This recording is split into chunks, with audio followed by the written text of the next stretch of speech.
Démonos cuenta, amados, que Pablo ahí en el capítulo 8, desde el versículo 28 al 39, Pablo nos está mostrando por el Espíritu lo que Pablo había conocido en su espíritu. Él era un hombre que tenía un conocimiento como judío de las cosas que decía el antiguo pacto. Y por esa revelación espectacular que le dio el Espíritu, Pablo comienza a entender muchas cosas. Él era judío, porque la salvación vino a través de un judío, y todos los que comenzaron la iglesia eran judíos. Entonces Pablo, por ese encuentro que tuvo con el Señor, él tiene que hacer un reseteo en su vida.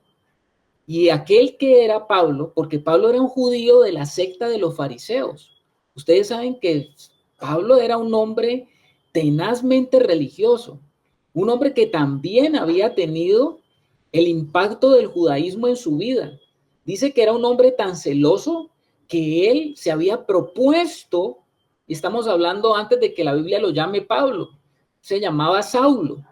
Antes de que él fuera Pablo, Saulo era un perseguidor de la iglesia. ¿Qué quiere decir de eso? Ahora, no es que los perseguía simplemente porque no le gustaba, porque les parecía que ellos estaban generando simplemente una revolución. No, él dice que se había propuesto acabar con esa secta. O sea que Pablo era un hombre también sectario. Pertenecía a una de las vertientes de los fariseos más estrictas que había. Entonces Pablo era un perseguidor de la iglesia. La Biblia dice que él sacaba a los hermanos de las casas, los sacaba arrastrados, consentía con la muerte, como consintió con el primer mártir de la iglesia que fue Esteban, y estaba dispuesto a que murieran muchos. De hecho, el encuentro que él tuvo con el Señor Jesucristo fue cuando él iba camino a Damasco a pedir cartas a los principales para que le dieran más potestad para seguir en ese celo que él tenía por acabar. Se había propuesto acabar con esa secta porque él la veía que era una secta peligrosa. ¿Y para qué peligrosa? Para el judaísmo. O sea, cómo el Señor escoge a un hombre como estos. ¿Cómo el Señor puede escoger a alguien que perseguía a la iglesia? Cuando se le aparece el Señor le dice y da, creo que una de las grandes revelaciones con las cuales Pablo va a tener que manejar más adelante. ¿Cuál fue la revelación? Que Cristo le dijo a Pablo, ¿por qué me persigues? Ustedes saben que Pablo no fue posterior a la muerte del Señor Jesús, pero el Señor Jesús le está diciendo, Pablo, ¿por qué me persigues? Cuando Pablo tomaba, cuando Pablo capturaba, cuando Pablo golpeaba, cuando Pablo arrastraba, cuando sacaba a la gente de la casa para llevarlos presos, cuando él hacía todas estas cosas, dice el Señor que se lo estaba haciendo a él. O sea que mire cómo es que se comienza a generar también en la revelación del apóstol Pablo lo que es el cuerpo de Cristo. Porque Jesús tiene una identificación directa con sus hijos. Más adelante Pablo nos va a hablar del cuerpo de Cristo, ¿no? ¿Y usted cree que dónde comenzó esa revelación? Pues esa revelación comenzó seguramente de lo mismo que Pablo pudo escuchar de boca, de labios del Señor, cuando camino a Damasco se le aparece y le impugna al Señor esta declaratoria, le dice, ¿por qué me persigues? Duro te es dar coces contra el aguijón. Imagínense ustedes, hermanos. Y aquí está Pablo, ahora un judío de la nación de Israel, un judío de la farisea, dando una explicación a los contemporáneos, a los coterráneos de él y a los mismos gentiles acerca de lo que es la gloria del evangelio. Porque el evangelio de Jesucristo, como él lo va a decir en una de sus cartas, vino a romper una pared divisoria que existía entre los gentiles o entre los judíos y los gentiles. Entiendan ustedes que para los judíos se consideraban los verdaderos, los únicos hijos de Dios, y todo lo demás, todos los demás pueblos, todas las demás naciones, pues eran naciones paganas, no eran hijos. No tenían nada que ver con las promesas, con los pactos de Dios, no tenían nada que ver con Dios, y por eso ellos de alguna manera tenían esas restricciones aún dentro del judaísmo, ¿no? Un gentil podía así convertirse al judaísmo, ¿no? Podía convertirse después de pasar por unas purificaciones, unos ritos, y podía llegar hasta cierto lugar en el templo. No le era permitido más allá de ciertos lugares, porque ¿cómo un gentil va a entrar a la casa de Dios hasta donde estamos nosotros? Nosotros tenemos el privilegio de Dios. Y de alguna manera, Pablo aquí en este capítulo 9 va a atender a esas preguntas que podía tener un judío cuando Pablo acaba de decir lo que acaba de decir en este capítulo 8. Pablo va a decir de que todos tenemos que tener en cuenta de que los que aman a Dios, todas las cosas les ayudan a bien. Y él está hablando allí a judíos y a gentiles. Él les está diciendo, si Dios es por nosotros, ¿quién contra nosotros? Él está diciendo y les está mostrando que el Señor dice que va a justificar a todos los que creen en el Señor Jesús. ¿Y quién acusará a los escogidos de Dios? Entonces, Pablo después va a terminar con una declaración que es grande, hablando de la seguridad y del amor de Dios, diciendo el amor de Dios se ha derramado, el amor de Dios ahora lo tenemos, y si tenemos el amor de Dios, ¿quién nos podrá separar del amor de Dios? Imagínense los gentiles los judíos cuando estaban oyendo a Pablo diciendo que quién nos podrá separar del amor de Dios. ¿Qué estaría pensando un judío en ese momento? ¿Quién nos podrá separar el amor de Dios? Entonces vamos a tratar de coger desde allí, hermanos. Vamos a leer desde el capítulo 9, del 1 al versículo 3. Le pido a un hermano, por favor, que me lo lea, desde el versículo 1 al 3. ¿Quién levanta la mano? ¿Quién dijo yo? Para que leamos desde el versículo 1 al 3 del capítulo 9 de la carta a Romanos. A ver, la hermana Maite. Ya, Carlitos, dice así, del 1 al 3, ¿no? Digo la verdad en Cristo, no miento. Mi conciencia me da testimonio en el Espíritu Santo. Tengo una gran tristeza y un continuo dolor en mi corazón, porque desearía ser yo mismo maldecido y separado de Cristo por el amor a mis hermanos y por los de mi propia raza. ¿Hasta ahí o más? ¿Aló? Maite, hasta ahí. Se te fue el Ya. sonido como en una parte clave, pero vamos a volverlo a leer en la versión 60. Ah, caray, pero No, vuelvo a leer. vamos a leerlo en la versión 60, Maite. A ver acá la hermana Bueno, Rosa. Gracias, Maite. ok. ¿Quién levantó la manito para leerlo? Ajá. A ver, hermana Rosa. Bueno, este numeral 9 tiene por título La elección de Israel. Dice así, verdad digo en Cristo, no miento, y mi conciencia me da testimonio en el Espíritu Santo que tengo gran tristeza y continuo dolor en mi corazón, porque desearía yo mismo ser anatema, separado de Cristo, por amor a mis hermanos, los que son mis parientes, según la carne. Hasta ahí. Muchas gracias, hermana Rosa, y gracias, Maite, también. Porque Amén, hermano. nos mostraste la otra versión, pero quería yo que se hablara de la palabra anatema, que como aparece aquí en la versión 70, en la versión 60, porque es una palabra fuerte. La que leyó Maite dice maldecir, ser maldecido, ¿no? Ser maldito. Es una palabra fuerte. Mire lo que está diciendo el apóstol Pablo. Pablo nos lleva primero y termina es el pensamiento que tenía en el capítulo 8. Recuerde usted que la Biblia, lo que escribió Pablo por epístola, no estaba separado ni en capítulos ni en versículos. Más bien, las sociedades bíblicas separaron. En la versión 60 tenemos unas separaciones, casi que todas se han regido por unas separaciones, porque se tratan de tomar es como las ideas. Y esas separaciones son importantes para que nosotros recordemos dónde está cada cita. Por eso es cuando usted oye a los apóstoles a veces hablando ellos no pueden decir como nosotros cuando están haciendo alguna referencia del Antiguo Testamento, ellos no pueden decir como nosotros Salmos 1:5, Romanos 9:1, sino que cuando los apóstoles hacen una referencia al Antiguo Testamento, en ese momento no existía el Nuevo, ellos tenían que decir en algún lugar como está escrito dice esto. Sí lo han leído, ¿no? Ustedes, porque no había esa separación como la tenemos nosotros. Pero bueno, Pablo cambia de tema porque él está intuyendo qué pensamientos están generando los judíos y los gentiles con lo que él está diciendo. O sea, él comienza a concentrarse en este momento en el pueblo de Israel. El capítulo 9 tiene que ver mucho de lo que él está diciendo específicamente a preguntas que tienen los del pueblo de Israel, de aquello que Pablo viene diciendo hasta el capítulo 8, de lo que viene transcurriendo.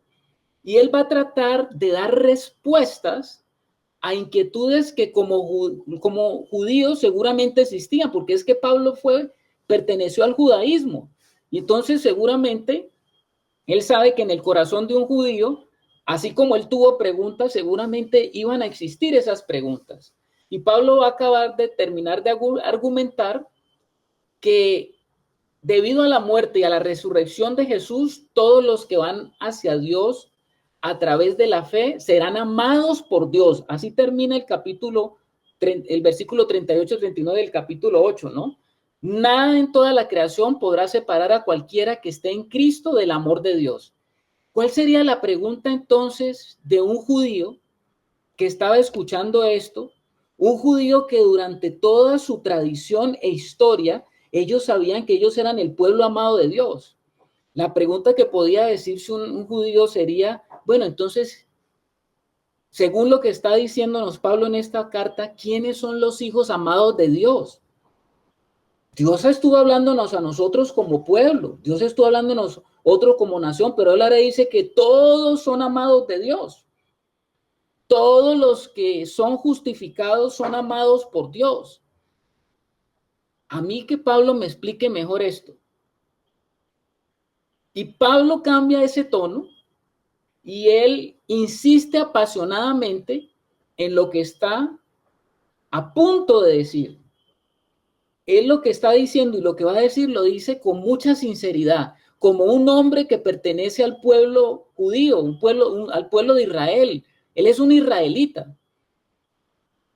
Quizás a Pablo le estaba preocupando que algunos lectores judíos, los que estaban escuchando la carta, no le creyeran. Ustedes saben que Pablo tuvo muchos problemas durante toda su vida justamente con la religión judía. Él estaba siempre en un conflicto con los líderes religiosos. Si ustedes le preguntaran a Pablo, quiénes eran los más problemáticos cuando él llegaba a predicar el evangelio, pues eran los judíos. Lo habían intentado matar, precisamente no una vez, sino muchas veces. Lo perseguían. Donde Pablo estaba, fundaba una iglesia donde él exponía el evangelio, donde Pablo llegaba. Cuando apenas Pablo salía, llegaban los judaizantes a tratar de trastornar lo que Pablo había dicho. Y pues Pablo tenía que estar combatiendo siempre, ustedes las cartas lo ven, como él siempre anda hablando de unos obreros fraudulentos. Y esos obreros fraudulentos tenía que ver mucho con esos judaizantes, que no eran cristianos. Otros que sí eran cristianos judíos, pero eran muy maduros, que todavía estaban centrados en la ley, en el cumplimiento de la ley. Y ellos no podían entender por qué los gentiles estaban ahora con esos mismos privilegios que ellos como nación y pueblo tenían. Entonces, el mayor problema que Pablo tenía era con los de su nación, los judíos, más allá de los gentiles.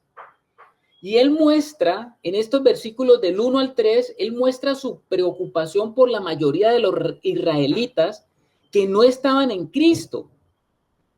¿Cómo así que los que no estaban en Cristo? Él les estaba hablando a los que estaban en Cristo, de aquellos que todavía no habían llegado a Cristo. ¿Y por qué él va a hablarles de los judíos que están en Cristo, de los que no están en Cristo? Bueno, por una razón. Él va a exponer cuál es el pensamiento de Dios, qué es lo que Dios revela a través de la Escritura, qué es lo que verdaderamente con esa nación que él formó. Y eso es lo que él va a estar diciendo. Pero primero Pablo abre su corazón, ¿no? Es como hablándole al corazón a los judíos que están allí, que seguramente él dirá, ¿cuántos de estos no se van a venir contra mí? Pero yo, antes de ir a Roma, quiero dejarles sentados estos principios espirituales. Él está hablando, aquí en el versículo dice, verdad digo en Cristo y no miento, y mi conciencia me da testimonio en el Espíritu Santo que tengo gran tristeza y continuo dolor en mi corazón. O sea, Pablo está hablando de sí mismo, de lo que él está experimentando. Pablo está diciendo que dice la verdad y que no miente. Pablo nos está preparando para lo que está a punto de decir. Lo que está a punto de decir es algo que él lo siente y lo vive como un hombre del pueblo de Israel. Y él dice que está diciendo la verdad de lo que va a decir de tres maneras diferentes. Mire lo que dice allí. Dice, digo la verdad en Cristo. Está poniendo ahora lo que él está diciendo en la base de que no es que salga solamente de él, sino que sale del Cristo que está en él. Dices después, no miento. Y también dice, mi conciencia me da testimonio en el Espíritu Santo. O sea que él está aludiendo a que ha habido un convencimiento profundo de la obra de Cristo y de lo que Cristo está haciendo en su vida, de tal manera que todo su ser interior está convencido de que Dios está todavía queriendo que más judíos se conviertan, que más judíos vengan a Cristo, que más judíos dejen la religión, la religiosidad y vengan al Señor. Hermanos, no hay nada más difícil que de todos los grandes problemas que tiene el ser humano caído, yo podría decir que el más difícil de combatir es el de la religión. El ser humano se encuentra fundamentado a veces en la religión y le es difícil salir de esos paradigmas, de esas tradiciones, de esas costumbres que lo tienen atado y que podemos decir que la parte religiosa es uno de las peores potestades que existen en el mundo espiritual, donde los hombres quedan encerrados, donde los hombres quedan atados. Y es difícil que un hombre, debido a su orgullo sustentado en su religión, pueda ser liberado y pueda ser llevado a escuchar siquiera algo que se esté diciendo del Evangelio. Yo creo que ustedes, los que han compartido el Evangelio, se han dado cuenta de eso.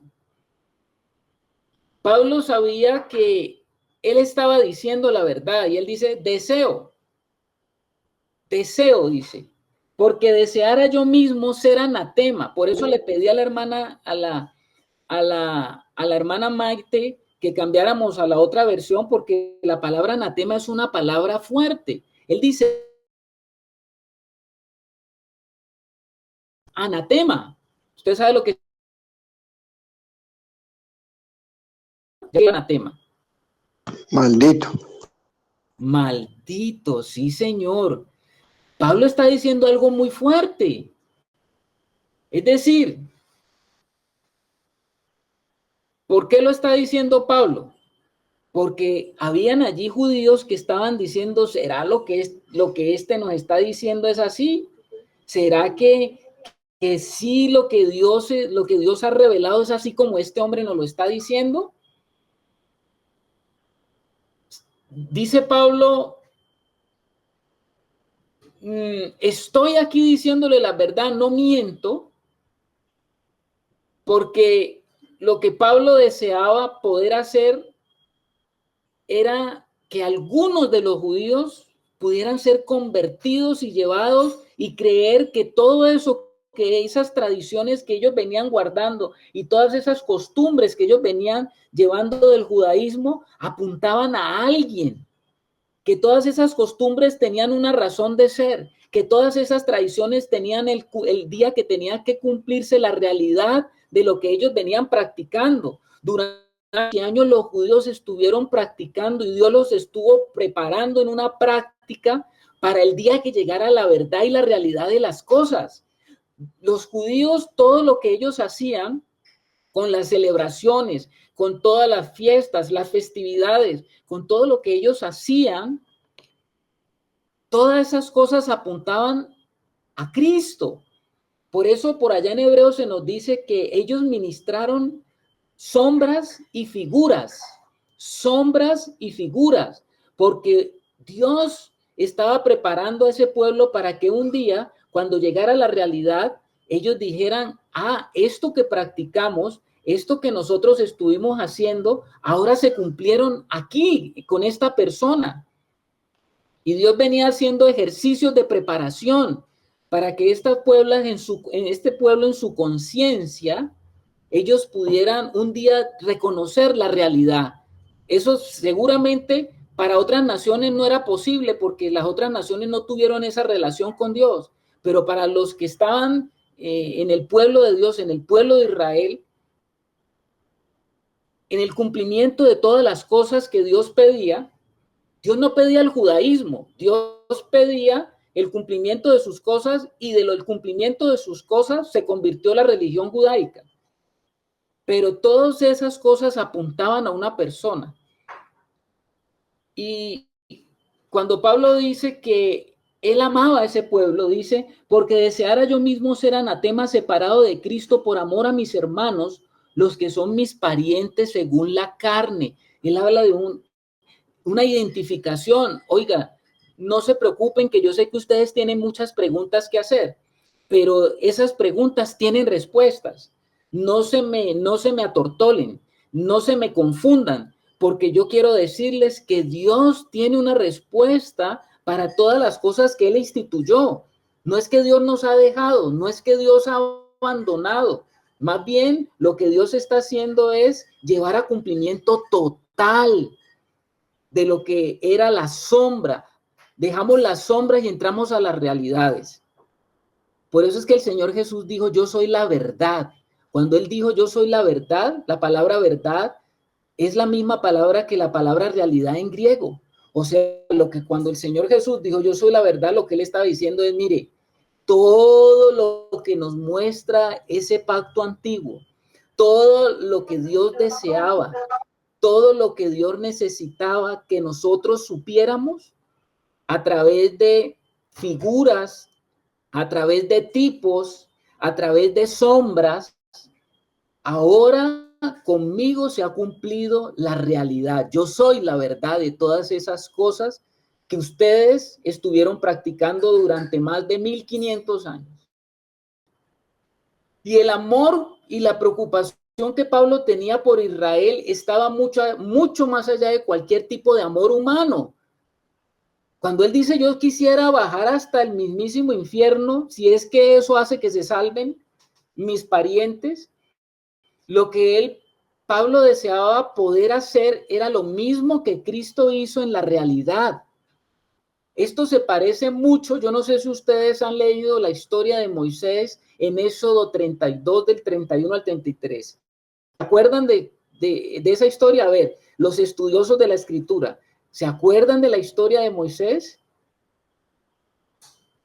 ¿O no se acuerdan? ¿Quién se acuerda?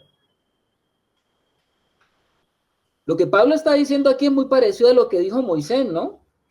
Cuando el pueblo pecó, cuando el pueblo, mientras Moisés se fue por allá y estuvo en el monte con el Señor, y mientras Dios le estaba dictando los mandamientos a Moisés, y que el pueblo vio que se demoraba, ¿qué pasó con el pueblo? A ver, oigo la historia a través de un hermano que estudia la Escritura. ¿Se acuerdan o no se acuerdan? Hicieron un becerro.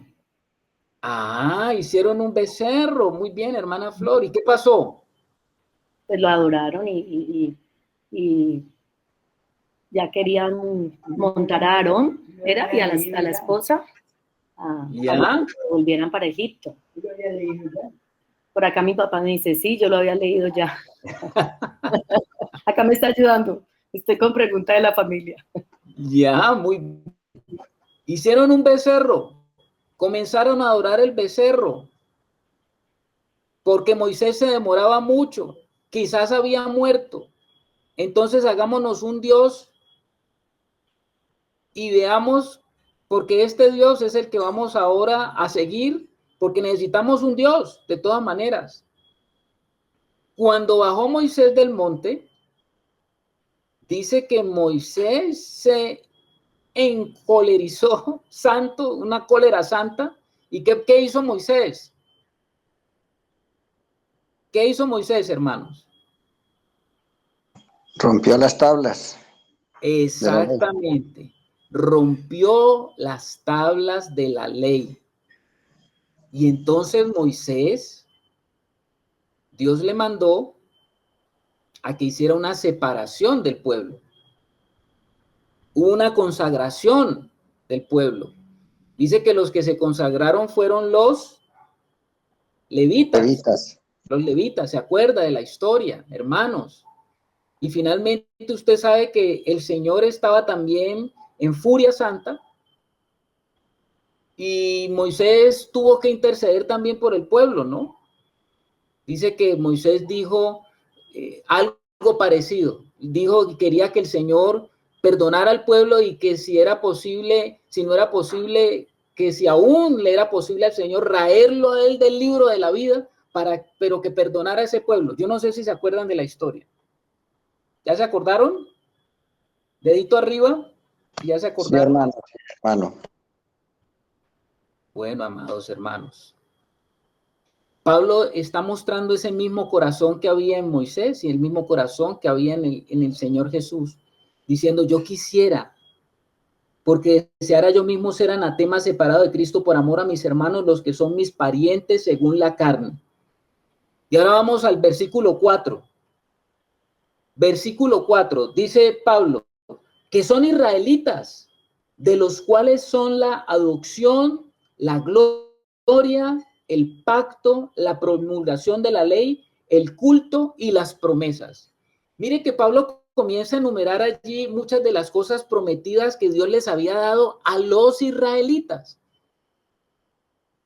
Y que estas cosas que Pablo está diciendo es lo que hacía particular a la nación de Israel. Usted se puede dar cuenta que él primero menciona, dice que son israelitas de los cuales son la adopción, o sea que para la nación de Israel, Dios estaba diciéndole que ellos eran sus hijos. Y esta parece ser como una adopción diferente a la que Pablo trató ahí en Romanos 8 acerca de nosotros los gentiles. Israel fue adoptado en un sentido nacional. Dios lo describió a Israel como si fuera su hijo primogénito. Eso lo vamos a ver ahora más adelante. También dice que le pertenecía la gloria, que son israelitas de los cuales son la adopción, la gloria. Veamos un poquito esto primero de la adopción.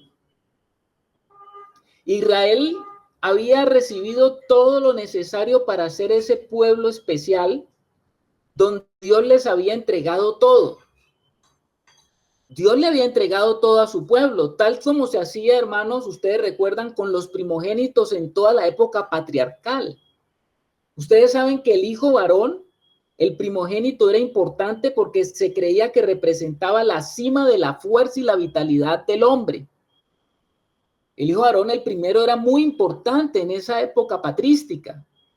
En Israel el primogénito era una figura de gran importancia, era una persona de honor, ya que era considerado como lo más sagrado de la familia.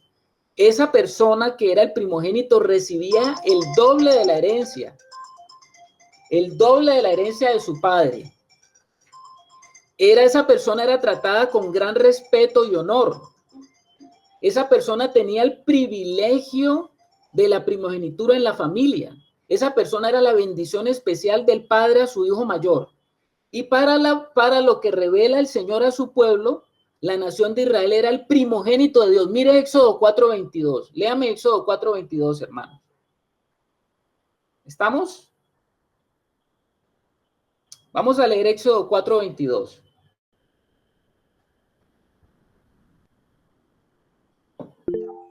A ver, hermano Adelmo. Dice así la palabra del Señor, Éxodo 4:22. Y dirás a Faraón, Jehová ha dicho así, Israel es mi hijo, mi primogénito. ¿Cómo dice, hermano Adelmo? Jehová ha dicho así, Israel es mi hijo, mi primogénito. ¿Cómo está tratando el Señor a Israel delante del faraón? ¿Cómo qué lo está tratando? Como el primogénito. Como el primogénito, exactamente. Primero. A ellos se les dio el privilegio como nación de ser llamados hijos. Estamos hablando del antiguo pacto. A ver, le pregunto, ¿alguna otra nación en la tierra Dios le había dicho jamás que eran sus hijos? Israel es mi hijo primogénito y yo te digo a ti, Faraón, deja ir a mi hijo para que me sirva. Así como ese hijo primogénito disfrutaba de privilegios, rangos y posiciones especiales, pues Israel disfrutaba de una posición privilegiada entre todas las demás naciones, ¿no? Tengamos en cuenta que cuando pronunció estas palabras Moisés allá delante de Faraón, Israel era una nación que estaba esclava ahí en Egipto, en tierra extranjera. Independiente de que ellos eran esclavos, independiente de que ellos estaban sometidos, y Dios le manda a decir a Faraón que ellos son sus hijos. Y Dios llamó a Israel para que saliera de Egipto y así como los llamó a salir, y hay esa figura en el antiguo pacto, en el nuevo pacto se le dice también a Jesús, niño. Usted sabe que María y José tuvieron que ir y descender a Egipto para cuidar que Herodes estaba haciendo la matazón de los niños. Y dice después el Señor de Cristo, a mi hijo llamé de Egipto.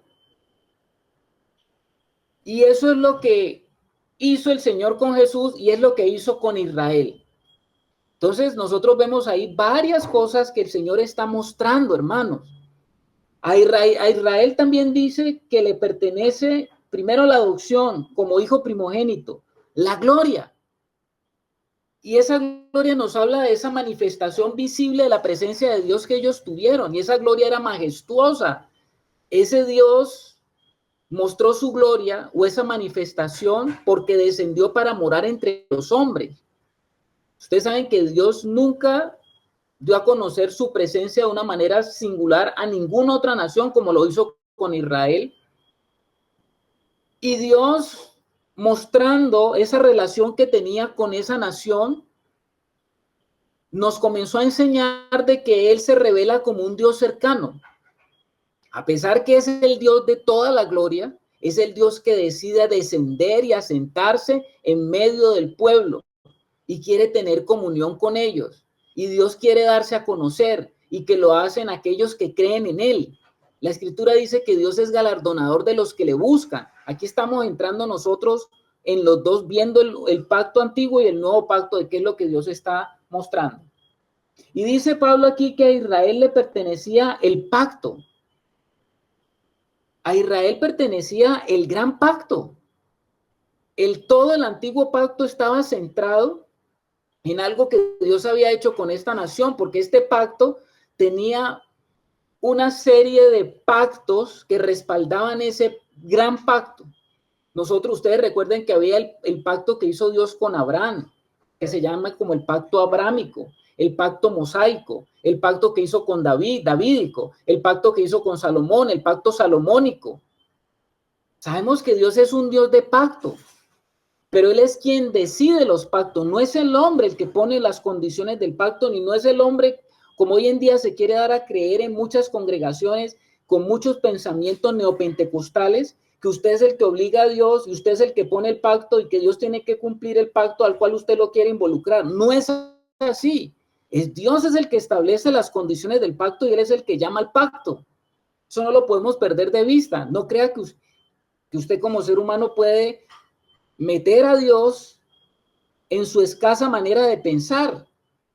Mis pensamientos no son como vuestros pensamientos, porque así como los cielos son más altos que la tierra, así mis pensamientos son más altos que vuestros pensamientos. Entonces yo no puedo tratar de encerrar a Dios en pactos y a comprometer en Dios pactos carnales que a mí se me ocurren. Ojo con eso, hermano. La adopción, la gloria, el pacto, la promulgación de la ley.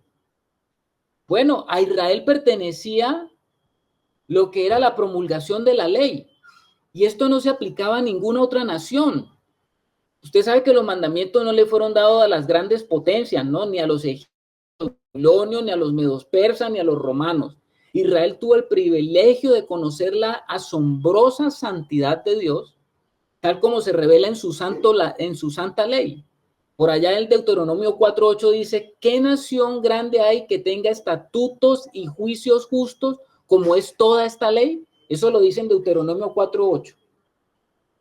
¿Qué más le fue dada a Israel? El culto. A la Israel le pertenecía el servicio cultico de Dios. Dios comenzó a revelar que sí era un Dios cercano, que sí era un Dios que quería acercarse, que sí era un Dios que no quería estar arriba, sino que bajara a tener comunión con el hombre, pero también Él comenzó a mostrar que a Él no se le podía acercar de cualquier manera. Usted no podía acercarse a Dios de la forma como a usted se le ocurriera, de la forma como usted piensa que tiene que. Algunas personas dicen eso, ¿no? Cuando usted le habla a alguna persona del Señor, esa persona dice, no, yo me relaciono con Dios a mi manera. No, yo tengo una relación con Dios chévere. No, yo con Dios me relaciono de la forma como yo lo he hecho hace mucho tiempo y eso está bien. Pues quiero decirle que está equivocado, porque Dios es el que pone las reglas y las condiciones de cómo es que nos acercamos a Él. Y en el antiguo pacto Él comenzó a hablar que era algo serio. ¿Usted cree que acercarse a Dios era algo fácil? No, señor. Así como está diciendo por ahí la hermana. Algunos dicen, no, yo tengo buena relación con Chuchito. Le ponen apelativo al Señor, ¿no? Pero yo no me puedo acercar a Dios como yo pienso que es. Por eso a Moisés se le dieron instrucciones muy exactas en el templo de cómo tenía que erigir el sitio donde Dios decidía hacer contacto con el hombre. Y a ese sitio se le llamó y se le conoció en el antiguo pacto como el tabernáculo de Moisés. Y ahí se rendía el culto al Señor y ahí se le enseñaba al pueblo cómo era que usted se acercaba a Dios. Y este era el sitio de adoración y era bajo un sacerdocio que estaba instituido por Dios, bajo unos procedimientos, bajo una forma, bajo unas maneras que eran a las maneras como Dios había instruido. Entonces, había todo un servicio sacerdotal en el tabernáculo y las otras naciones ignoraban eso de Dios. Pero a Israel se le dio la verdadera manera de cómo es que se adora y se acerca a Dios. O sea que en la conciencia colectiva del pueblo sabían de que yo no me puedo acercar como yo quiero, como a mí me parece, como a mí me agrada, sino que es a la manera como siempre Dios quiere que se hagan las cosas. Porque Él no nos pide nada que Él no haya hecho. Y nosotros sabemos que cuando Dios le permitió al pueblo a erigir ese tabernáculo, Dios estaba mostrando en ese tabernáculo las figuras, las sombras y las maneras como espiritualmente nosotros nos tenemos que acercar a Él. Yo tengo que ver el antiguo pacto a la luz del nuevo pacto. Y cuando yo a través del nuevo pacto pongo a Cristo en medio entre el antiguo pacto y el nuevo pacto, a través de los lentes de la vida de Cristo, yo puedo entender el antiguo pacto. Entonces, todo ese servicio cultico, todo ese servicio sacerdotal, todo ese servicio que había de los levitas, todo ese servicio que había en la casa de Dios, nos muestra algo de la obra de Cristo, hermano. Esto es maravilloso. Usted no crea que eso está ahí colocado simplemente como una historia muerta, como una historia que está allí para contarnos cosas que le pasaron al pueblo de Israel. Cada detalle, cada situación de lo que ocurría en la casa de Dios revela y muestra cosas que tienen que ver con la obra de Cristo y con nuestro relacionamiento con Él en el nuevo pacto. ¿Estamos claros, hermanos? ¿Hasta ahí vamos o no? Amén. Veamos los deditos levantados, hermanos, para poder yo retroalimentar si es que usted está allí o se quedó dormido. Bueno, ahí veo algunos. Por lo menos 3.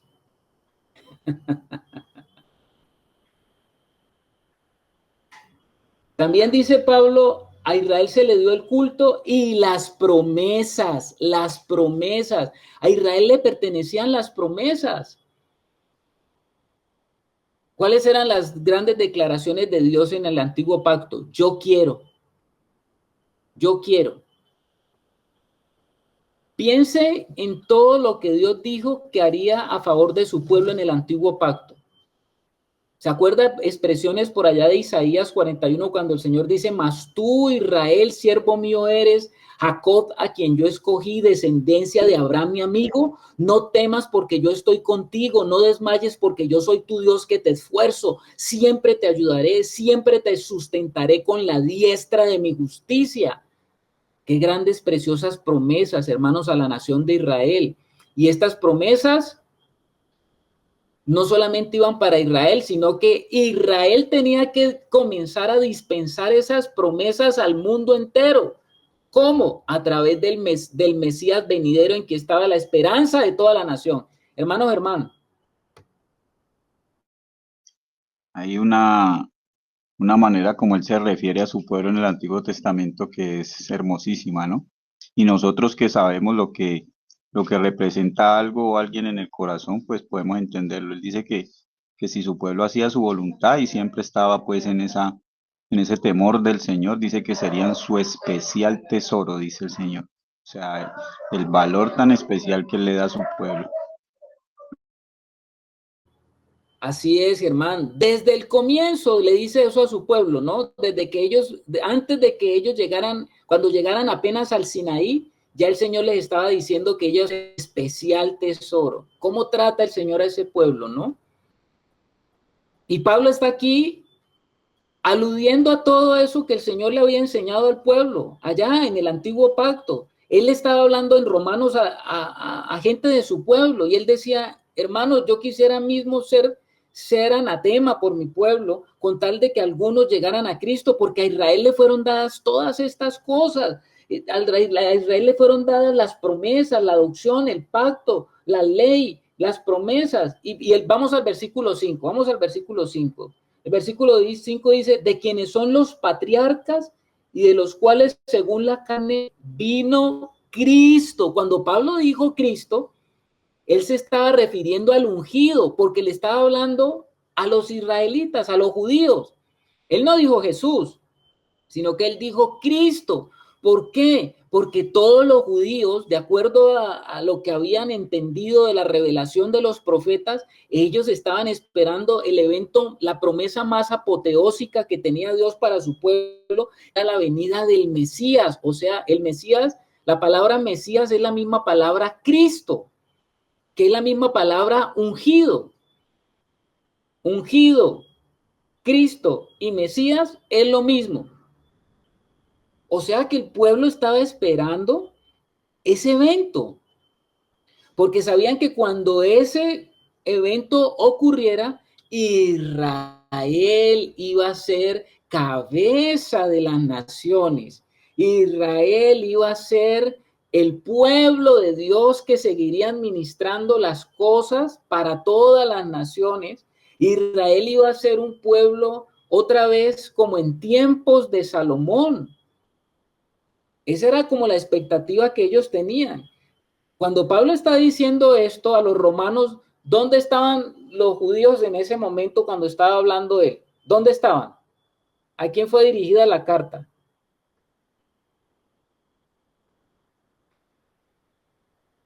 ¿A quién estaba dirigida esta carta que él está escribiendo? A Roma, exactamente. ¿Y qué estaban haciendo ellos en Roma? Pues haciendo parte del imperio. ¿Y qué era el imperio? Pues el imperio era el mundo opresor para ellos. O sea que los judíos estaban esperando y seguramente ellos estaban pensando, pero si Pablo nos está hablando de que Cristo es el Mesías, ¿cómo así que todavía nosotros los judíos estamos acá sometidos a esta nación? ¿Dónde está el cumplimiento de las promesas? ¿Sí se dan cuenta? Y entonces Pablo va a seguir diciendo, a Israel le pertenecían los padres. Cuando estaba refiriéndose a los padres, se estaba refiriendo a la nación de Israel, que tenía como padres, o sea, como los que iniciaron esa nación, pues estaba Abraham, que es el padre, y sus hijos, ¿no? Y su nieto, Abraham, Isaac y Jacob. Cuando se está refiriendo a los padres, se está refiriendo básicamente a estos tres, Abraham, Isaac y Jacob, que eran los patriarcas de la nación. A Israel pertenecía, dice Pablo, el Cristo, o sea, el Mesías, el Rey de Dios. O sea que Pablo reserva hasta el final de lo que viene diciendo el Mesías, porque la persona más grande que jamás haya nacido era el Mesías. Y este Mesías nació como judío, hijo de David. Él es el león de la tribu de Judá. Él es la salvación para los judíos y él, aparte de él, no hay salvación. Él es Cristo en su humanidad es Jesús y él es israelita en cuanto a la carne, pero en cuanto a su deidad, él es sobre todo. Él es totalmente soberano porque es el Emmanuel, el Dios con nosotros. Así como en el antiguo pacto estaba el tabernáculo de Moisés donde Dios se relacionaba con sus hijos y todo el pueblo podía decir, viendo ese tabernáculo, Dios está con nosotros. En el nuevo pacto, viendo ahora a Cristo y el cumplimiento de todas las promesas en él, ahora también el pueblo podía decir, ahora Dios está con nosotros. Él es el Emmanuel, Dios con nosotros. Está en medio de nosotros, en medio de pescadores, en medio de cobradores de impuestos, en medio de prostitutas, en medio de borrachos, en medio de fornicarios, en medio de religiosos. Ahí estaba Dios con nosotros. Amén, hermanos. Amén. Una pregunta. ¿Qué hizo Israel con todos estos beneficios? ¿Qué hicieron con todas las ventajas que tenían ellos como nación frente a las otras naciones? ¿Se beneficiaron de todos sus beneficios, de los beneficios que les había dado Dios? ¿Ustedes qué piensan? A ver, Anita. Las menospreciaron. Amén, sí. No solamente no las menospreciaron, sino que las desecharon. Las desecharon. Y aquí justamente está o radica la tragedia de la cual Pablo se está lamentando. 9 está diciendo cómo ha ocurrido esto, que a esta nación a la cual Dios le dio todas las promesas, la gloria, la adopción, el pacto, la ley, el culto. ¿Cómo es posible que de aquí donde vienen los patriarcas desde el cual Dios le decidió levantar al Mesías, no puede ser que ellos todavía estén ciegos y todo lo que ellos vieron, todo lo que ellos vivieron en el antiguo pacto tampoco les aprovechó? Más bien Israel lo que hizo siempre fue deshonrar y despreciar a Dios como su padre. Estoy hablando del grueso de la nación, ¿no? Porque ya les dije que un remanente de ese pueblo fue el que pudo llegar al Señor y venir al Señor. ¿Cómo es posible que el grueso de la nación no le dio ningún valor a la presencia de Dios en medio de ellos? ¿Cómo es posible que el pueblo perdió de vista los compromisos de cada pacto de Dios? ¿Cómo es posible que este pueblo quebrantó la ley de Dios una y otra vez? ¿Cómo es posible que la adoración que ellos hacían perdió la realidad y se convirtió en un ritual vacío hasta crear una religión vacía como el judaísmo? ¿Cómo es posible que las grandes promesas no se mezclaron con la fe? ¿Cómo es posible de que no siguieron los pasos de Abraham como Abraham le creyó a Dios? ¿Y cómo es posible, en últimas, que el pueblo de Dios haya crucificado a su propio Mesías? ¿Ustedes se dan cuenta qué es lo que Pablo está diciendo? ¿Cómo es posible? Eso es lo que él está diciendo hasta este versículo, hasta el versículo 5. ¿Cómo yo quisiera que ellos entendieran? ¿Cómo quisiera que los que son de mi nación entendieran todo lo que yo he entendido? Yo soy judío como ustedes, yo soy israelita como ustedes, pero yo estaba ciego porque Pablo estaba ciego ante la realidad de Dios. Eso fue una tragedia lo que vivió Israel, pero esa tragedia que vivió Israel es la misma que podemos vivir ahora nosotros que estamos en la realidad. Ellos que tenían las sombras, no pudieron llegar a la realidad, y nosotros que tenemos la realidad nos mantenemos en las sombras. ¿Cómo le parece a ustedes? Aquello que le sucedió a Israel también nos puede suceder a nosotros en el nuevo pacto.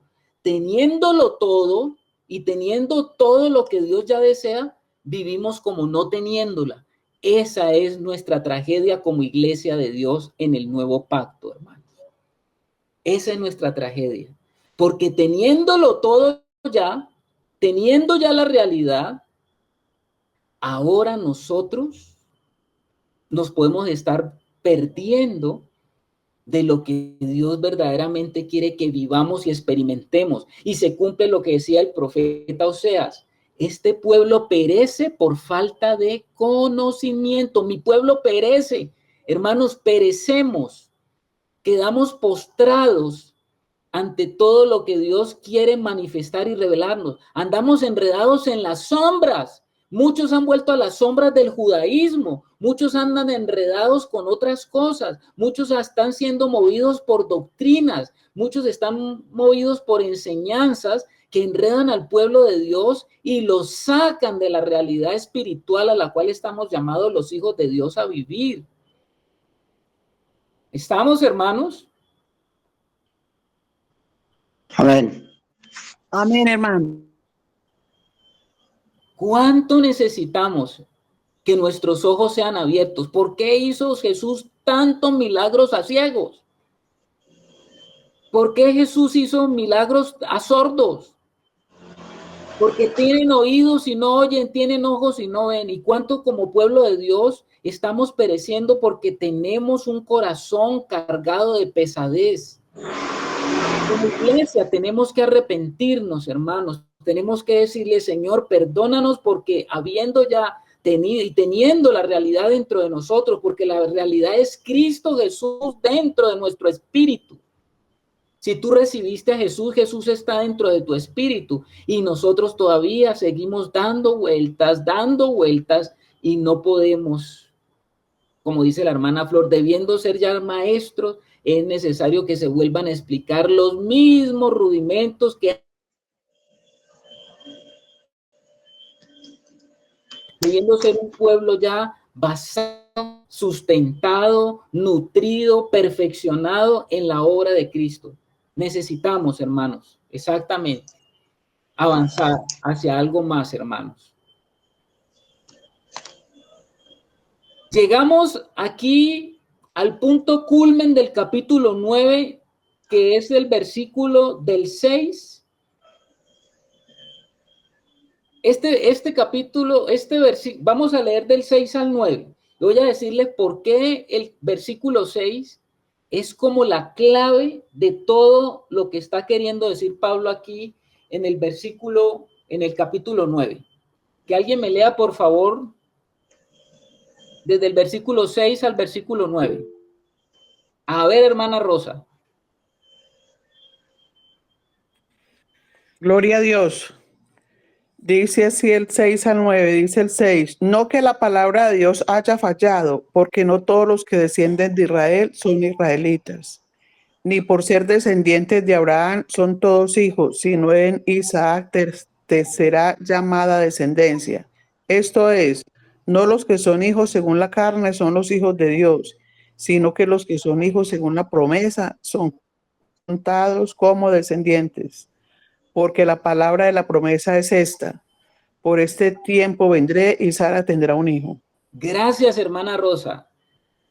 ¿Cómo le parece Amén. usted, cómo le parece usted, hermano, que Pablo les está hablando a los de su nación, a los israelitas, aquellos que han escuchado a Pablo discurrir todo lo que viene diciendo en la carta? Diciendo Pablo que Dios ha derramado su amor para todos aquellos que creen en él. ¿Por qué este versículo 6 es la llave? ¿Quién piensa, qué piensa usted de por qué se convierte en la llave el versículo 6? A ver, escucha a los hermanos. Mire lo que dice el versículo 6. Y esto que dice Pablo detonó algo tremendo en los que estaban escuchando la carta leída a ellos, ¿no? Dice, no que la palabra de Dios haya fallado, porque no todos los que descienden de Israel son israelitas. Oiga, tremendo esa bomba espiritual que lanza Pablo. ¿Qué piensan ustedes? A ver, hermano. Pues creo que es fundamental, ¿no? Que en el tiempo en que Pablo está diciendo eso y en nuestro tiempo también, porque ayuda a correr un velo, ¿no? Por medio del Espíritu. Cómo entender que el verdadero, el ser un verdadero israelita trasciende a cosas naturales. Ahí les está hablando de que el verdadero israelita es un israelita que viene de la promesa, pero de la promesa espiritual. Porque, bueno, ahí más adelante lo vamos a abordar, pero es como ese énfasis, es como diciendo, o sea, no lo miren como tan natural. No solamente porque hayan nacido en Israel son israelitas, hay algo mucho más que nos hace israelitas que lo natural, y ya lo quiere llevar es al ámbito espiritual. ¿De acuerdo con Germán, hermanos? ¿De acuerdo con el hermano Germán? Bueno, Germán, solamente el hermano Aldemar está de acuerdo. Ah, bueno, ya apareció otro hermano por allá. Hermanos, mire lo que está diciendo allí Pablo, que rompe un paradigma. ¿A quién le rompió ese paradigma? Pues a los mismos judíos que estaban escuchando la carta que fue enviada por Pablo. ¿Cómo así? Cuando usted oye, usted ha sido un israelita formado en la tradición, en la cultura del pueblo de Israel. ¿Quieres opinar, Maite, o estás asintiendo a lo que dijo el hermano Germán? Oh, sí quiero opinar también. A ver, mi hermana. Quiero decirle, ahorita me trajo el Señor a mi memoria algo de lo que dice Mateo 7, 21, 23, con lo referente a lo que estamos estudiando, que dice así, dice, no todo el que me dice Señor, Señor, entrará en el reino de los cielos, sino el que hace la voluntad de mi Padre que está en los cielos. Dice, muchos me dirán en aquel día, Señor, Señor, nosotros profetizamos en tu nombre echamos fuera demonios, en tu nombre hicimos milagros, y entonces le declararé, jamás os conocí, apartados de mí los que practicas la iniquidad. Entonces, es relacionado con lo que ahorita estamos, lo que Pablo está expresando acerca del versículo 6, ¿no es cierto? O sea, le está diciendo, oigan, no todos son israelitas, no todos, absolutamente. Entonces, no, eso sí nos hace pensar a nosotros, ¿no? En el caminar del Señor, a ver cómo es que nosotros delante de Él estamos caminando.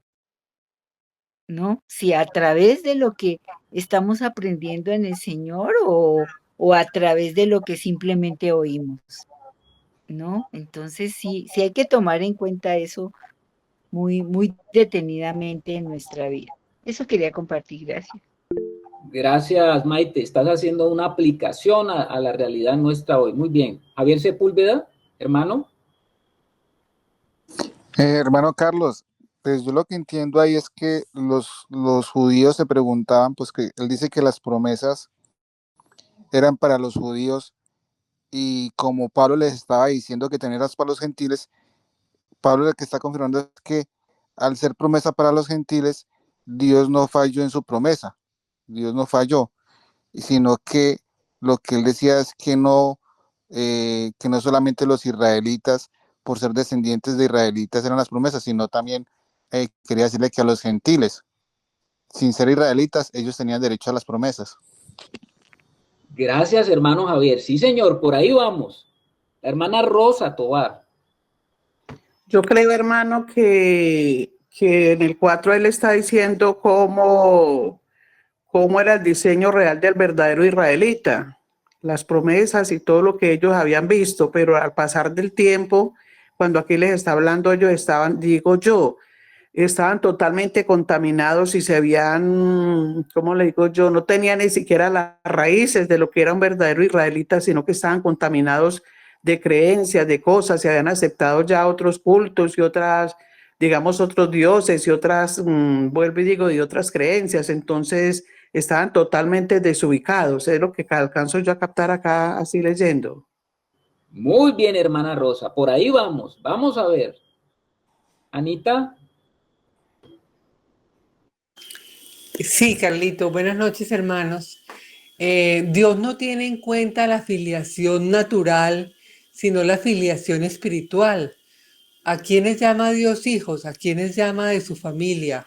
A los que tienen a su hijo, a los que tienen el que tiene al hijo tiene al padre, y esos son los verdaderos hijos de Dios. Esa es la familia espiritual, y esa es la que Dios tiene en cuenta, no la natural. Muy bien, hermanos. Vamos a ver, vamos a tejer esto y vamos a ponerle unas puntadas. Miren ustedes una cosa. Pablo, hermana Rosa, ¿puede cerrar el micrófono, porfa? Sí, hermano, ya. Gracias. A veces se presenta conflicto, ¿no? Con el micrófono abierto. Ustedes saben que Pablo está escribiendo esta carta, como lo dijo el hermano Javier ahora, y esta carta iba dirigida, estaban ahí, estaban escuchando las gentiles y estaban escuchando los judíos, pero usted sabe que los judíos se consideraban una clase especial. Según lo que ellos habían aprendido, ellos eran los especiales. Y según ellos, lo que revelaba toda la escritura era que ellos eran los especiales. Y Pablo les está diciendo, bueno, sí, es cierto que Dios en su maravilloso plan eligió y quiso forjar una nación, y esa nación tenía que reflejar lo que Dios quería hacer. Pero los de esa nación tenían que mostrar lo que Dios quería hacer. Entonces, en el corazón de Dios había una nación, y siempre ha habido en el corazón de Dios una nación para él. Esa nación, Dios le colocó el nombre de Israel y se valió de ese linaje que sacó de Abraham para explicar qué es una nación que quiere a Dios. Nosotros vemos que se habían dado maravillosas promesas a esa nación. Dios les prometió la tierra, Dios les prometió que serían una nación sobre todas las naciones, Dios les prometió que de Abraham vendría esa gran nación, Dios les prometió un futuro reino en que habría justicia en toda la tierra y paz en todo el mundo. Dios les prometió a los israelitas que iba a venir también un nuevo pacto, porque él por allá en Ezequiel habla de un cambio de corazón, ¿se acuerdan? Él no es que en el antiguo pacto no les haya anunciado el nuevo, él les anunció que iba a venir un nuevo pacto. Lo más importante es que disfrutarían de la presencia personal de Dios mismo en medio de ellos. Esas eran las promesas. Ahora, ¿cuál es el problema entonces con lo que Pablo les estaba diciendo ahora? Pablo ahora está en el nuevo pacto, él es un israelita, él está viendo el antiguo pacto a la luz del nuevo, puesto la mirada en Jesús. Jesús es el foco por donde él va a traducir qué era lo que Dios quería mostrar, qué era lo que Dios quería revelar, que ellos no entendieron. ¿Por qué? En la época en que Pablo escribió a estos romanos, la gran mayoría de los judíos rechazaban a Cristo y rechazaban el evangelio. Eso era lo que estaba pasando y lo que se veía en Roma. El evangelio que Pablo predicó dejó muy en claro que quienes rechazan a Cristo están condenados por la eternidad. Y esto incluía a los judíos incrédulos. Recuerde que nunca un judío, ellos iban a imaginarse que podían ser quitados. Ellos pensaban que solamente por haber nacido con sangre israelita, eso era suficiente para ser salvo. Ese era el pensamiento que ellos tenían de la salvación. Pero ahora Pablo les está llevando una revelación mayor. El evangelio se estaba extendiendo cada vez más a las naciones gentiles. Cuando la iglesia comenzó, estaba compuesta por creyentes judíos, porque la salvación viene de Jesucristo, que es un judío, y los judíos, los apóstoles eran judíos. Pero a medida que pasaba el tiempo, cada vez se salvaban más gentiles y se convertían en parte del cuerpo de Cristo. Entonces había un problema. ¿Cuál era el problema? ¿Qué pasa con los judíos que se niegan a creer en Cristo? ¿Qué pasa con los muchos judíos que tendrían que enfrentar la ira de Dios por rechazar a Cristo y que nunca participarán en el reino prometido? ¿Se dan cuenta qué es lo que está pasando? Si Dios ha prometido todas estas cosas a los israelitas, ¿por qué muchos judíos nunca verán el cumplimiento de estas promesas? Entonces ellos decían, ¿ha fallado Dios en cumplir su palabra? Entonces lo que nos dijo Dios no era así, porque nosotros por haber nacido en Israel, ser de sangre y de nacionalidad judía, creíamos que ya eso era lo único que necesitábamos, que ya estábamos salvos y que ya éramos seleccionados por Dios. Pero ¿cómo ahora sí Pablo está diciendo que hay una revelación que va más allá de lo que nosotros pensábamos? Si Dios cumple sus promesas, ¿cómo explicamos el hecho de que muchos judíos nunca verán el cumplimiento de las promesas que les dio a ellos? Pablo lo explica dando un principio. ¿Cuál es el principio que dio Pablo? Esto es una revelación del apóstol Pablo. No todos los que son de Israel son israelitas. ¡Wow! A ver, no todos los que son de Israel son israelitas. ¿Estamos entendiendo, hermano, lo que está diciendo Pablo? Sí, No. sí. A ver, hermano Adelmo. ¿Está bien? Para decir que sí, claro, que estamos entendiendo. Claro. A ver, hermano Javier Sepúlveda. Hermano Carlos, es que según el apóstol Pablo, pues lo que yo, que para ser un verdadero israelita no era necesario ser de sangre, sino creer en las promesas que Dios le tenía a su pueblo, o sea, ¿cómo le interpretara yo? Porque los israelitas no creían en Cristo, no creían en el Evangelio. Entonces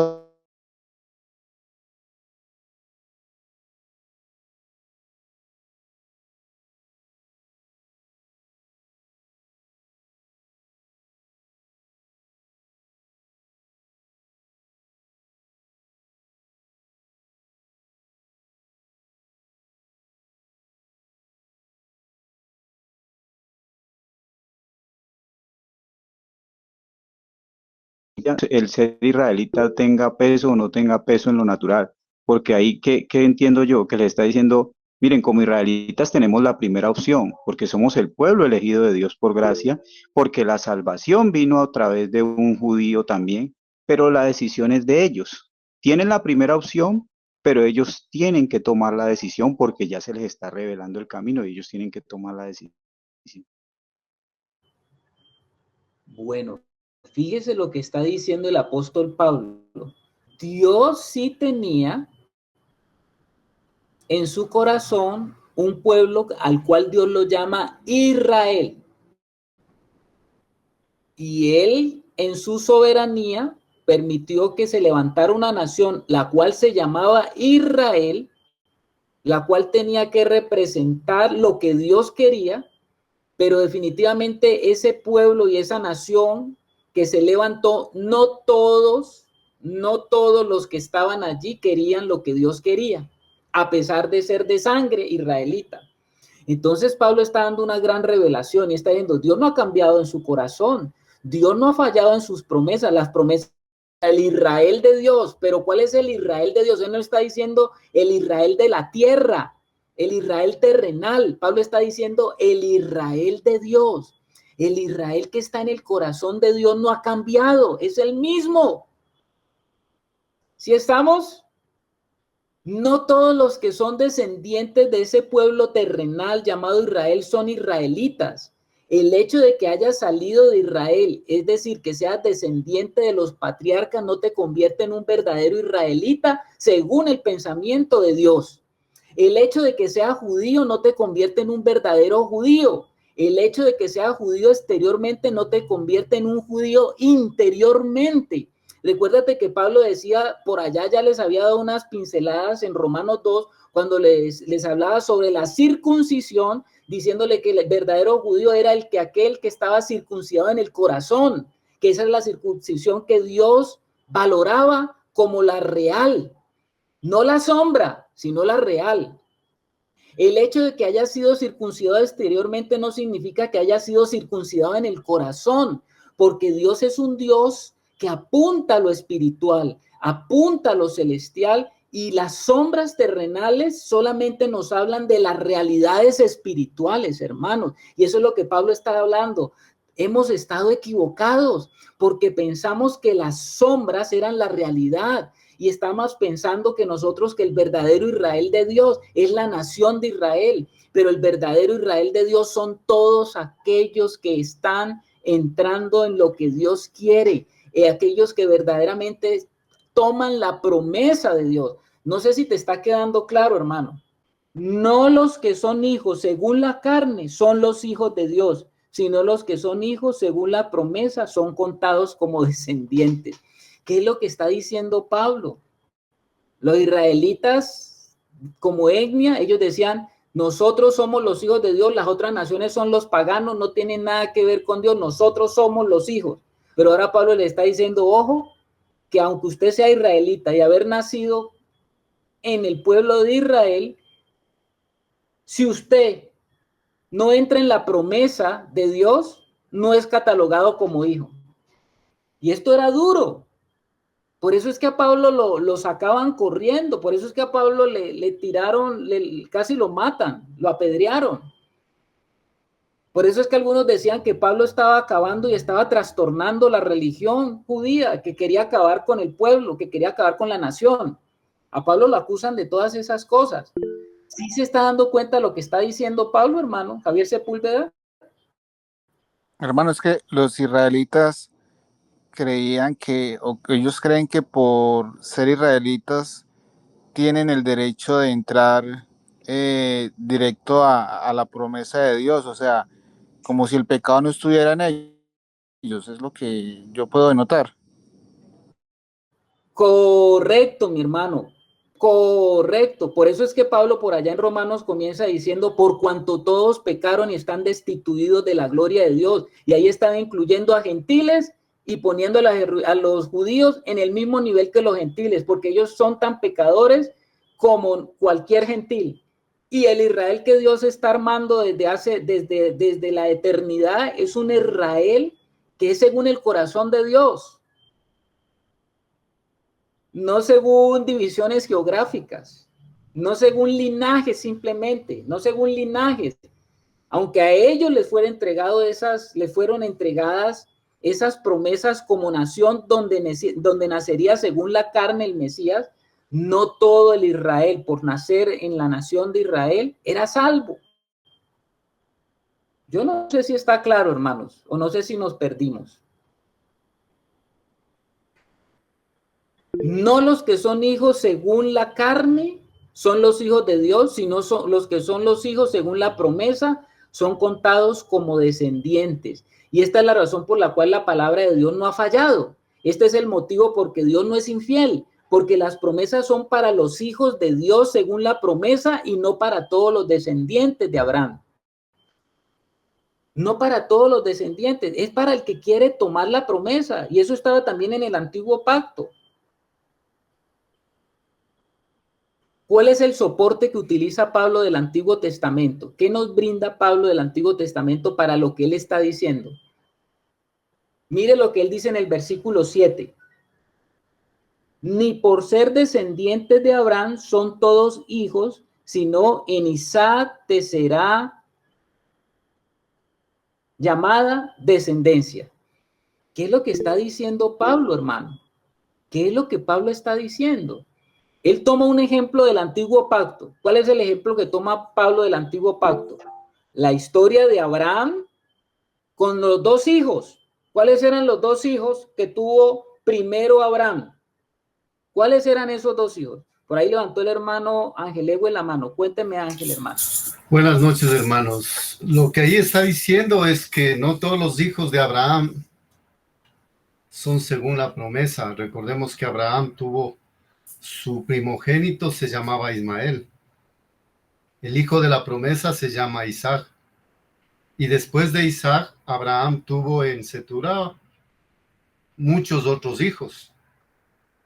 Lo que ahí Pablo está diciendo es que el hijo de la promesa es contado como descendiente.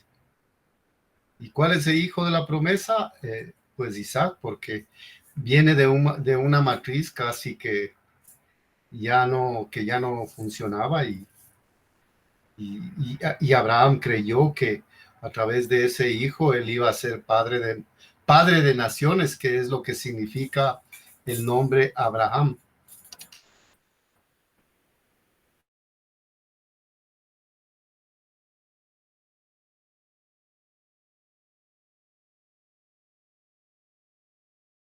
Tiene el micrófono cerrado, Carlitos.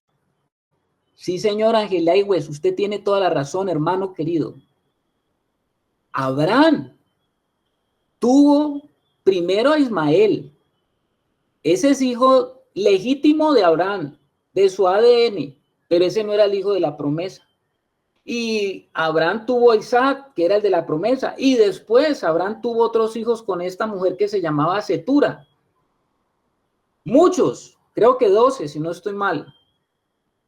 Pero es que había un solo hijo de la promesa. Vamos para allá, hermanos, vamos hilando, aquí vamos poniéndonos más finitos, porque vamos a llegar quizá al versículo más complejo que está acá en este pasaje, que es el versículo 11. Pero por eso estamos finitamente cosiendo.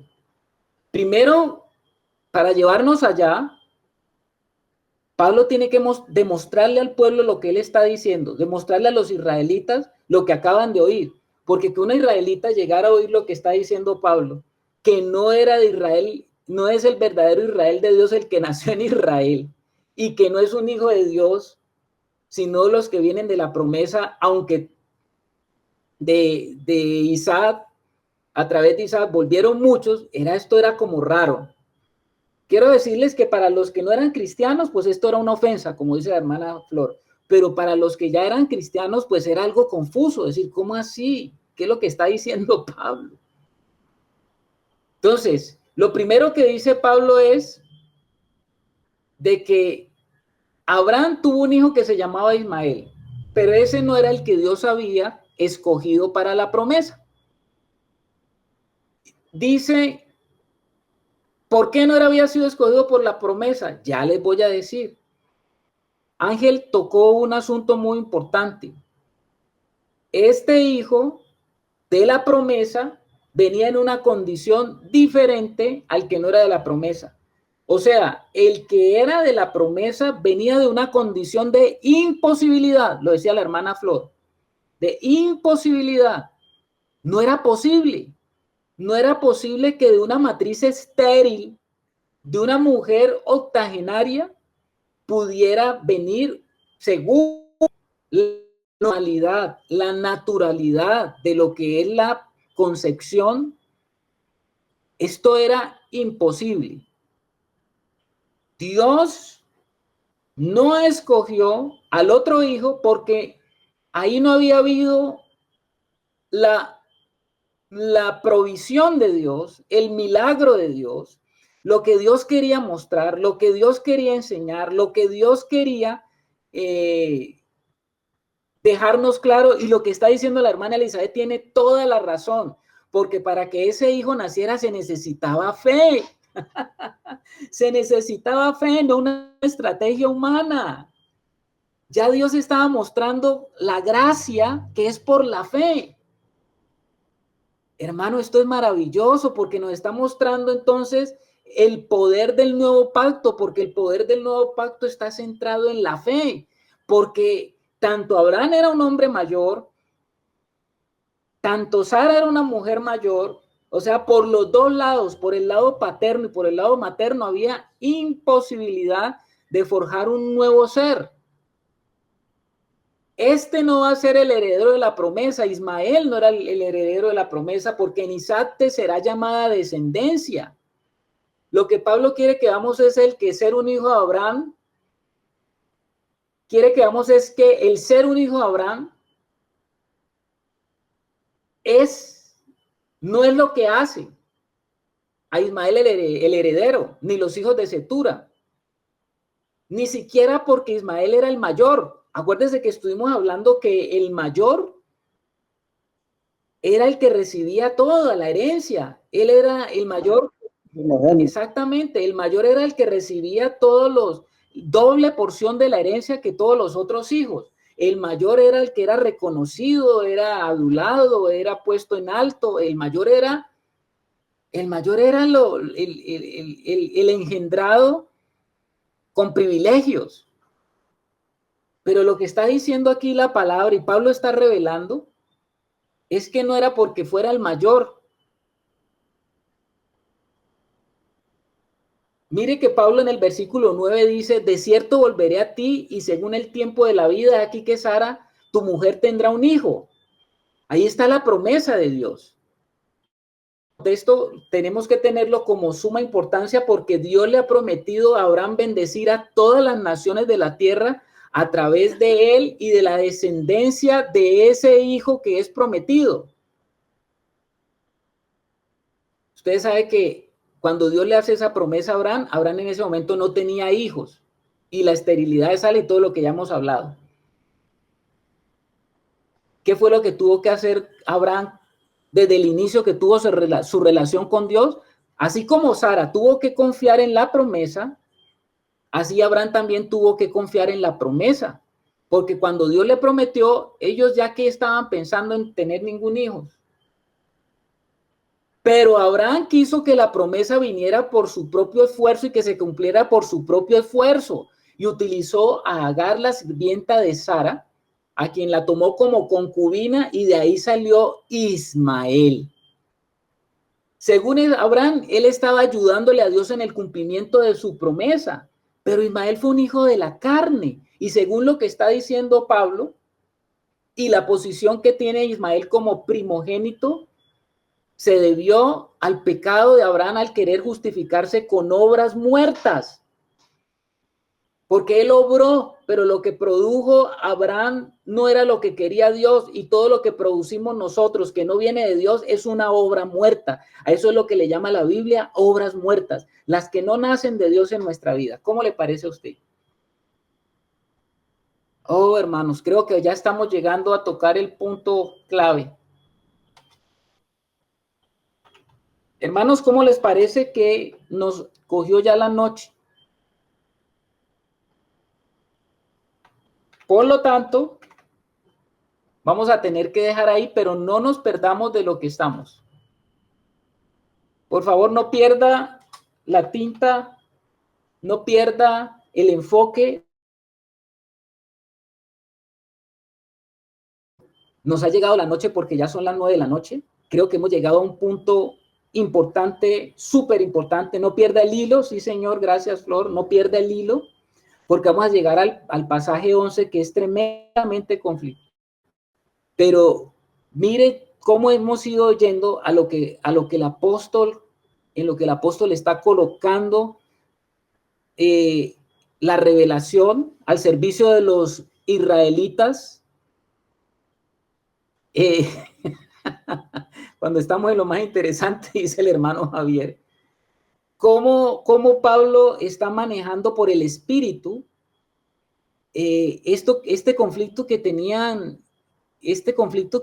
los judíos, los de su nación, que eran cristianos, claro que eran cristianos, y ellos estaban allí confundidos, que nuestras promesas, ¿qué pasó? ¿Por qué todo el Israel no ha sido salvo? ¿Por qué todo, si el Mesías llegó, por qué entonces todas las naciones no están en paz? ¿Por qué no está brillando la justicia? ¿Por qué entonces todo está tan complejo?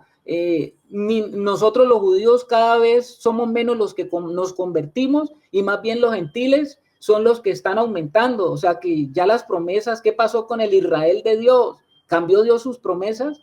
Y Pablo les está diciendo, no, hermanos, no. Tenemos que entender es que en el nuevo pacto tenemos que entender todas las cosas por el Espíritu de Dios. No nos podemos quedar con la carne, con la letra seca. Tenemos que dejar que esos huesos secos tomen lo que el Espíritu quiere levantar, para que podamos entender de qué se trata lo que Dios quiere hacer en este nuevo pacto. Porque este nuevo pacto es maravilloso, porque en este nuevo pacto está incluido todo el que verdaderamente le cree a Dios, y el que le cree a Dios se vuelve en hijo de la promesa, y todas las promesas están centradas para ese Israel que se está formando en este momento como nación, donde todos los que están entrando en esa realidad van a poder comprobar el cumplimiento de las promesas de Dios. La promesa se cumple con las promesas se cumplen con la promesa. La promesa es a todo el que cree. Entonces, amados hermanos, esto es maravilloso. Vamos a dejar aquí hasta esta noche. Medite usted, siga leyendo, por favor, hermanos, siga leyendo usted allá en su casa. Le dejamos esa tarea, los versículos que siguen, y vámonos enfocando entonces a lo que el apóstol Pablo está apuntando, para que nosotros hoy nos sintamos como hijos privilegiados, sabiendo de que Dios nos tuvo en cuenta, sabiendo que Dios nos ingresó. Nosotros que vivíamos sin Dios, alejados de todas las promesas, ahora Dios nos ha acercado en su amado Hijo. Siéntase privilegiado, como debió sentirse el pueblo de Israel con todas las promesas. Sí, Señor, hemos sido injertados a esa nación del Israel de Dios. Le damos gracias al Señor. Hoy nos enciendes el corazón.